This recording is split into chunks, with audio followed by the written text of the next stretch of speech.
अस्सलामुअलैकुम, मैं हूं शेफ अफजल। आप देख रहे हैं शेफ अफजल यूट्यूब चैनल। दोस्तों, अब जो हमारी रेसिपियां हैं वो हैं बकरीद के हवाले से। मेरी कोशिश होगी कि बकरीद के हवाले से आपके साथ रेसिपियां शेयर की जाएं।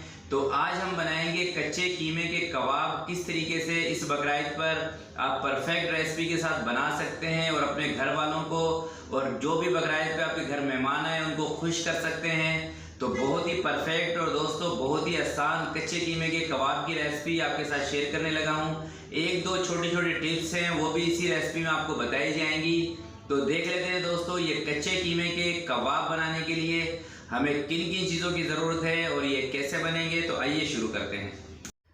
बिस्मिल्लाहिर्रहमानिर्रहीम। हाफ़ केजी दोस्तों गोश्त लिया है, इसको अच्छी तरह से धो लिया था और इसको सुखाया है। तो अब इसका हम बनाएंगे कीमा। तो दोस्तों कीमा आपके ऊपर है, अगर जो आप बाज़ार से लेना चाहें तो मोटी जाली से भी निकलवा सकते हैं, बारीक जाली से भी, और एक मरतबा भी मशीन से, दो मरतबा भी निकलवा के बना सकते हैं। मगर कच्चे कीमे के जो कबाब बनते हैं वो थोड़ा सा जो मोटा कीमा होता है उसी के ज़्यादा मज़ेदार बनते हैं। तो दोस्तों मैंने भी कीमा थोड़ा सा मोटा ही रखा है। तो स्क्रीन पर आपको दिखाऊंगा भी कि किस तरह का है मेरा कीमा। कीमा मैंने पीस दिया है। अब इसको एक थाल के अंदर निकाल लेते हैं। तो अगर जो आप बाज़ार से लेंगे तो ये मोटी जाली का कीमा है, अगर जो आप बाज़ार से कीमा करवाएं तो, और एक ही दफ़ा आप इसको निकलवाइएगा मोटी जाली से। अब 2 अदद मैंने छोटी साइज़ की प्याज ली थी, इनका पानी अच्छी तरीके से निकाल दिया था। तो प्यारे दोस्तों, प्याज में अगर जो पानी होगा तो कबाब आपके फ्राई के टाइम जाके टूट जाएंगे। और धनिया भुना हुआ कुटा हुआ ये शामिल किया है, ज़ीरा कुटा हुआ ये शामिल किया है, खुशबू के लिए सौंफ ये शामिल की है, और एक है ये कबाब चीनी। तो ये तो कबाब की जान है। आप कोई से भी कबाब बनाएं कोशिश किया करें कि कबाब चीनी का इस्तेमाल लाजमी करें। और कचरी पाउडर गोश्त को टेंडर करने के लिए, चिली फ्लेक्स ये शामिल करेंगे, और कश्मीरी लाल मिर्च इसको स्पाइसी करने के लिए और कलर देने के लिए नमक शामिल करेंगे। आप अपने टेस्ट के मुताबिक भी नमक शामिल कर सकते हैं। हरी मिर्चें हैं मेरे पास 5 से 6 कटी हुई, ये ज़्यादा तेज़ वाली नहीं है, ये इसमें शामिल करेंगे। मक्खन का दोस्तों मैं इस्तेमाल कर रहा हूँ क्योंकि गोश्त मेरा रूखा था, सिर्फ एक चर्बी थी उसके अंदर, तो इस वजह से मैंने मक्खन इसके अंदर इस्तेमाल किया है। दूसरा फ्राई प्याज, तो ये कच्चे कबाब के अंदर डालना ज़रूरी है, इससे बहुत ही ज़बरदस्त फ्लेवर आता है कच्चे कबाब का। और प्याज भी माशाल्लाह से हमारी क्रिस्पी प्याज है जो कि मैंने खुद ही फ्राई की है। दूसरा इसके अंदर हम शामिल करेंगे अदरक लहसुन का पेस्ट, और 2 अदद नींबू ये इसमें शामिल करेंगे, यानी कि लेमन का रस, इससे बहुत ही ज़बरदस्त फ्लेवर होगा इसका।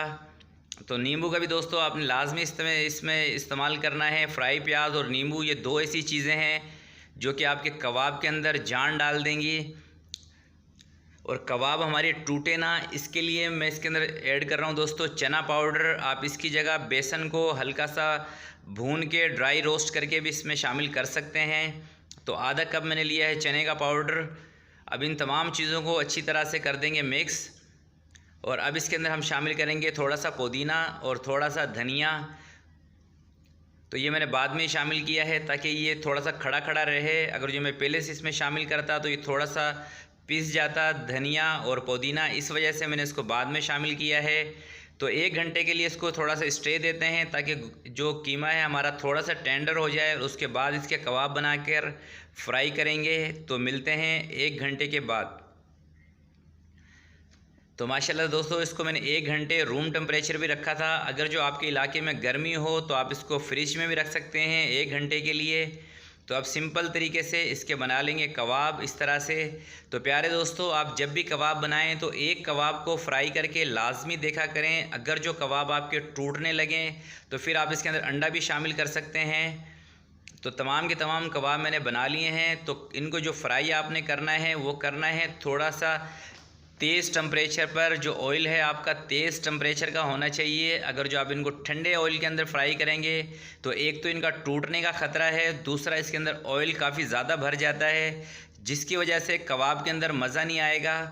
तो मैं दोस्तों फरमाइश है किसी की तो इनको करूँगा थोड़ा सा ज़्यादा क्रिस्पी फ्राई करूँगा, जिसके लिए मुझे कम से कम 6 से 7 मिनट लगेंगे इसको फ्राई करने में।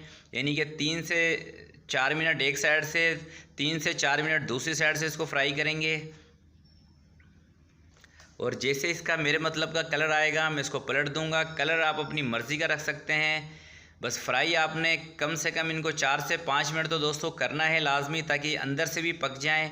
और थोड़ी सी तेज़ आंच पर फ्राई कीजिएगा ताकि इसके अंदर ऑयल ना भरे। और आखिर में जब कबाब आप निकालने लगेंगे तो जो फ्लेम है आपका उसको आपने हाई रखना है। उससे जो भी कबाब ने एक्स्ट्रा ऑयल इसके अंदर गया होगा वो सारा का सारा निकल जाएगा। तो देखिए मैंने कुछ वीडियो थोड़ी सी स्किप भी की है। तो जैसे एक साइड से कलर आया है मैंने इनको पलट दिया है। अब दूसरी साइड पे कलर देने के लिए इसको छोड़ देते हैं। और फ्लेम को दोस्तों मैंने हाई कर दिया है, आपको स्क्रीन पर नज़र भी आ रहा होगा। तो अब ये क्योंकि इनको मैंने निकालना है तो इस वजह से मैंने फ्लेम को हाई किया है। तकरीबन 1 मिनट तक इनके नीचे हाई फ्लेम रहेगा। तो दोस्तों ये कबाब मैंने बनाए हैं थोड़े से हल्के मसाले के। अगर जो आपको ज़्यादा स्पाइसी करने हो तो आप इसके अंदर गरम मसाला ऑप्शनल है, वो भी ऐड कर सकते हैं। तो मैंने ज़रा लाइट मसाले के कबाब बनाए हैं। तो ज़बरदस्त सा कलर इनका आ चुका है। अब इनको निकाल लेते हैं। और तमाम के तमाम कबाब इसी तरह से दोस्तों मैंने फ्राई करने हैं। तो सारे कबाब एक दफ़ा मैं फ्राई करूँगा और फिर आपने वीडियो को स्किप नहीं करना है, क्योंकि मैंने आखिर में आपको एक कबाब तोड़कर भी दिखाना है कि किस तरह के हमारे कबाब बने हैं और फाइनल लुक भी आपको दिखाएंगे। तो माशाल्लाह से ज़बरदस्त से क्रिस्पी से हमारे कबाब तैयार हो चुके हैं। एक पीस लेते हैं तो माशाल्लाह से ऊपर से काफ़ी क्रिस्पी है और अंदर से माशाल्लाह बड़ा ज़बरदस्त सा जूसी सा लग रहा है। तो ज़बरदस्त से दोस्तों हमारे कच्चे कीमे के कबाब तैयार हो चुके हैं मज़ेदार से। तो प्यारे दोस्तों ये मेरी रेसिपी आपको अच्छी लगी हो तो प्लीज़ इसको ज़रूर लाइक कीजिएगा। अपना बहुत बहुत ख्याल रखिएगा, अपने वालिदैन का ख्याल रखिएगा। अल्लाह हाफिज़।